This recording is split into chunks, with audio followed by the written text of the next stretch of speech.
Soldiers, don't give yourselves to brutes.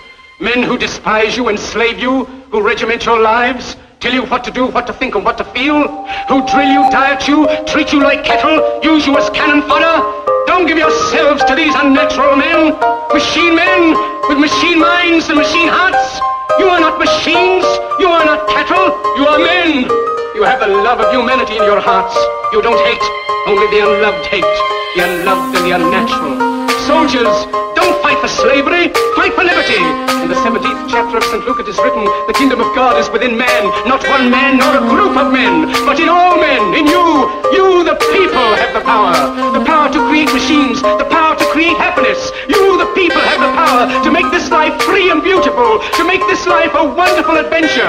Then in the name of democracy, let us use that power